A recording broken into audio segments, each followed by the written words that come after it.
Assalamu alaikum. 6 p.m. This is Radio Pakistan. The news read by Farzana Khan. First, the headlines. Foreign Office spokesperson reacting to U.S. decision to suspend security assistance to Pakistan says Islamabad has fought war against terrorism largely from its own resources. State for Information has directed Radio Pakistan to start FM music channel for the youth. Kashmiris are observing Right to Self-Determination Day today. North Korea has agreed to hold official talks with South Korea next week. United Nations Security Council holds emergency meeting on situation in Iran today. The first one-day international between Pakistan and New Zealand will be played in Wellington tomorrow. And now the news in detail. Foreign Office says Pakistan has fought war against terrorism largely from its own resources, which has cost over $120 billion in 15 years. In a statement issued today, Foreign Office spokesperson said that Pakistan is determined to secure the lives of its citizens and broader stability in the region, and it needs to be appreciated. He said that Pakistan is engaged with the U.S. administration on the issue of security cooperation and awaits further details. The spokesperson said impact of U.S. decision on the pursuit of common objectives is also likely to emerge more clearly in due course of time. He said, "We believe that Pakistan-U.S. cooperation in fighting terrorism has directly served U.S. national security interests as well as the larger interests of international community." The spokesperson said that it has helped decimate Al-Qaeda and fight other groups who took advantage of ungoverned spaces, a long porous border, and posed a common threat to peace. Through a series of major counter-terrorism operations, Pakistan cleared all these areas, resulting in elimination of organized terrorist presence, leading to significant improvement in the security situation in Pakistan. The spokesperson said that working towards enduring peace requires mutual respect and trust, along with patience and persistence. He said arbitrary deadlines, unilateral pronouncements, and shifting goalposts are counterproductive in addressing common threats. Eminent defense analysts have also described the U.S. decision of suspending security assistance to Pakistan as counterproductive. Speaking in News and Current Affairs channel of Radio Pakistan, senior defense analyst Dr. Muhammad Khan said Pakistan will never compromise its sovereignty, integrity, and respect. Defense analyst Brigadier retired Tipu Sultan said the U.S. cannot win its war in Afghanistan without Pakistan's help. Defense analyst Dr. Khurram Iqbal said disturbing the bilateral relations will not only harm Pakistan but the U.S. as well. Earlier, the United States suspended security assistance to Pakistan, targeting the coalition support fund that the U.S. pays to Pakistan to reimburse it for the counterterrorism operations. The move comes after President Trump's baseless allegations against Pakistan, rejected by civil and military leadership and all political parties with one voice. Pakistan maintains that the assistance it has received from the U.S. was mainly reimbursement for supporting U.S.-led coalition forces that invaded Afghanistan in 2001 to topple the Taliban regime. State Department spokeswoman Heather Nauert, announcing the decision at a news conference in Washington, said the assistance is suspended until Pakistan takes decisive action against the Afghan Taliban and Haqqani network that are targeting U.S. personnel in Afghanistan. Minister of State for Information and Broadcasting Maryam Aurangzeb has directed Radio Pakistan to start an FM music channel for youth. She gave directions during a visit to National Broadcasting House in Islamabad today.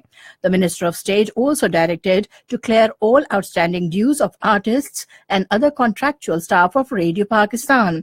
She visited various sections of News and Current Affairs channel of Pakistan Broadcasting Corporation in Islamabad.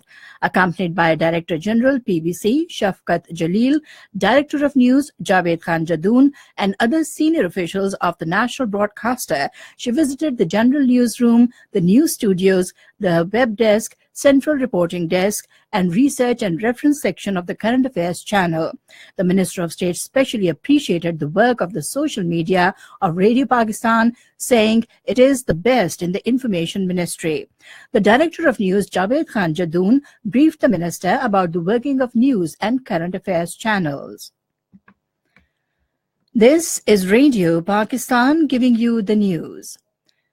High Commissioner of Pakistan in Colombo, Shahid Ahmad Hashnath, called on Sri Lankan President Maithripala Sirisena today. The Sri Lankan President on this occasion thanked the Prime Minister Shahid Khaqan Abbasi for timely provision of fertilizer to Sri Lanka to address the shortage issue. During the meeting, the High Commissioner apprised the Sri Lankan President about various ongoing development projects initiated by Pakistan in Sri Lanka. He also informed that a high-level experts team would soon visit Sri Lanka to carry out feasibility report regarding establishment of dairy farm at Pelunarova. Kashmiris on both sides of the line of control and the world over are observing Right to Self-Determination Day today with a renewed pledge to continue liberation struggle. It was on this day in 1949 when UN Security Council passed a resolution supporting the Kashmiris' right to decide their future by themselves through UN-sponsored plebiscite. The resistance leaders have called for complete shutdown in Sopore tomorrow on the completion of 26 years to a deadly massacre by Indian troops in the town. Over 60 civilians were martyred and more than 350 structures, including residential houses and shops, were gutted when the Indian troops and the town on the 6th of January in 1993. The chairman of All Parties Hurriyat Conference, Saeed Ali Gilani, in a statement in Srinagar today, said that India could not deny the legitimacy and authenticity of the UN resolutions that formed basis of the Kashmir dispute and guaranteed its peaceful settlement as per the Kashmiris' aspirations.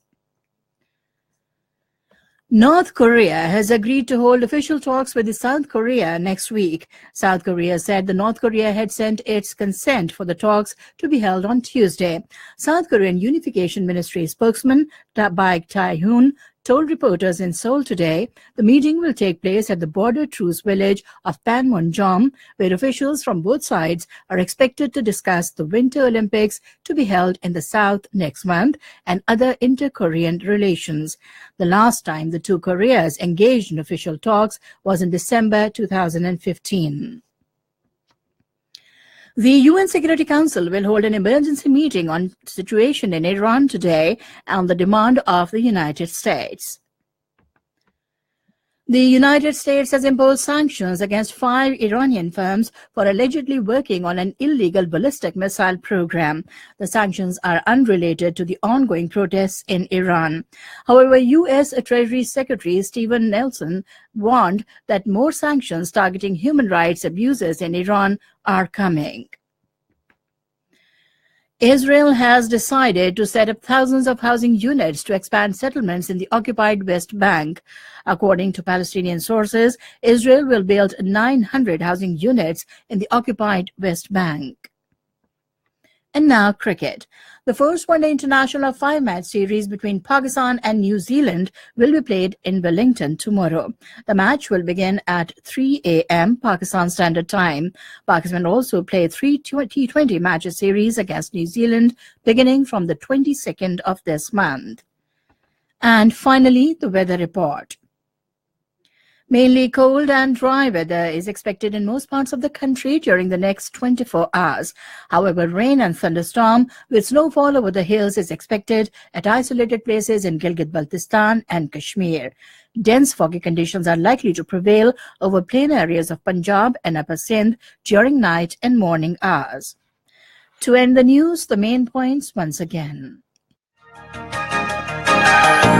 Foreign Office spokesman reacting to U.S. decision to suspend security assistance to Pakistan says Islamabad has fought war against terrorism largely from its own sources.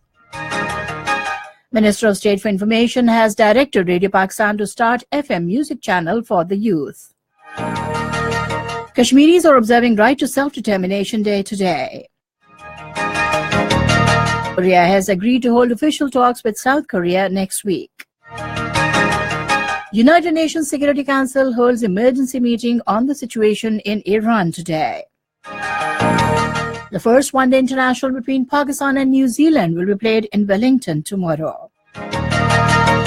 And that is the end of the news. For more news and analyses, log on to our website, radio.gov.pk, and also watch live video streaming of our bulletins on the link facebook.com/Radio Pakistan News Official.